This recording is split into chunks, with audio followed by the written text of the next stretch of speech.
guys? It's Mitch Muller from MindsetFitness.net, and I'm here with my buddy Mike Berger. We're going to go through a biceps and back workout. Normally it's the other way around. Normally we go through back first, the bigger, stronger muscle, and then hit some isolation stuff with biceps after. But today, we're switching that around.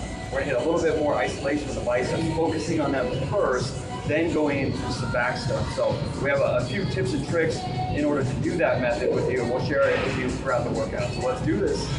Absolutely, let's stare it out now.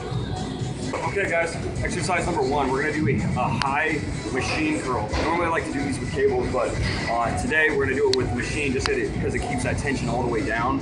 So on this one, the part that we're looking for is the complete contraction up towards the top of the bicep. As you know, the bicep crosses the elbow joint and also crosses the shoulder joint. So you put your shoulder into complete flexion, which is up here. This machine automatically allows you to do that. So you don't have to get fancy with cables or anything like that. So you get flexion at the shoulder and then you get a tighter squeeze of the bicep over the top. And that's exactly what we're trying to do. So let's get a quick setting. One thing that I'm trying to emphasize too is leading with my pinky. You wouldn't have no idea that I'm doing this if you were just watching me, of course with the handle, but on the inside of my hand, I'm trying to turn my pinky in, so pretty much the only tension that is coming through is the left side of my palm. That's where I'm really pulling that tight squeeze up towards the top, because the bicep supinates the hand also along with flexing the elbow. So you get that really tight squeeze, leading with the pinky, bam. The full range of motion is pretty good on this exercise too, but remember, we're trying to get the complete contraction at the top. So a full stretch, if you get it or not, it's not so much a big deal, because we're gonna be hitting that a lot more later. All right, what's up guys? We're going to exercise number two. We're gonna do a superset between the preacher curl machine and then the machine next door over here, which I'll explain in a second. But for this one, for the preacher curl, you notice the handles are slightly curved in like an easy bar, which means that you have to put even more emphasis on trying to supinate your hand. I mean, you can even see my bicep when I go from here to there, my bicep contracts just a little bit more. So on these, since it's not a straight bar, you're not getting a full contraction with it as compared to if you were using a barbell. So with this one, it just helps to maximize how much weight you can move. So again, we're not focusing on the stretch. Now this is the middle range of motion, because you're putting your shoulder into somewhat flexion, but you want to stay where you're the strongest, so which is right in here.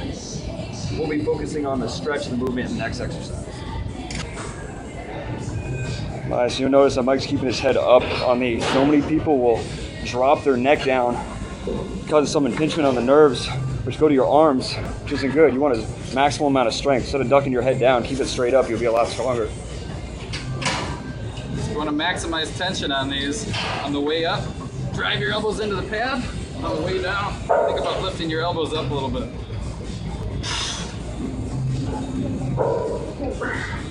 All right, for the last rep, you can see I'm dying.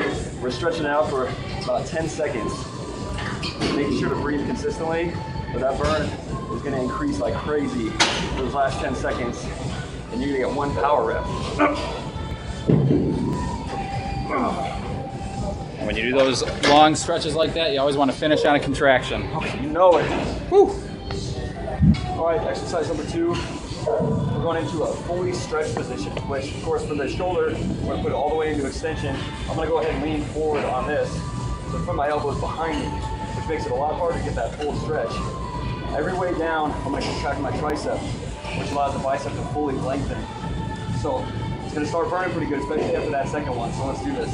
We're gonna go for about 12 to 15 reps or so. Tempo is important on this. Nice, slow, and controlled the way down. As soon as you hit the bottom of the flexor triceps, bam, you come right back up here.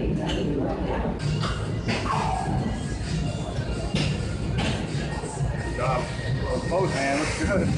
That's the way to do it. Showing me up right now. Nope. No problem. No problem. Nice, those pinkies in. All right, last bicep exercise. This is going to be a tough one. It's what you do with a partner. It's called You Go, I Go. Easy bar curls.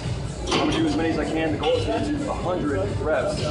And you go until you can hit complete fatigue, and you pass it off. Next person goes as much as they can. You go, I go, all the way until you get 100 apiece. It's a battle who gets there first. And once your partner thinks they've hit fatigue on a set, gently remind them they need to do a couple more to get those gains. Push your partner. You gotta make each other better.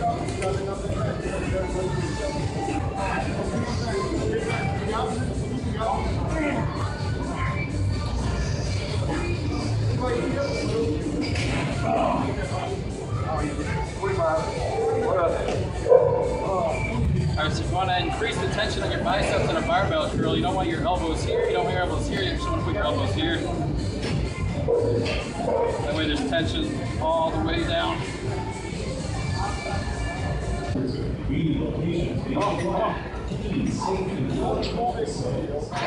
There we go.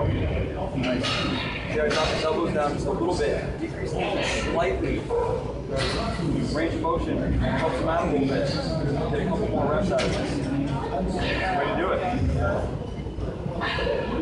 Come on, come on, come on, come on, come on.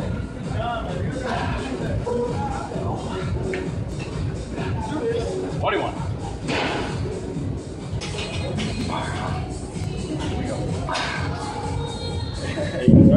You can't allow these dummies to like not at all? Not at all, sorry.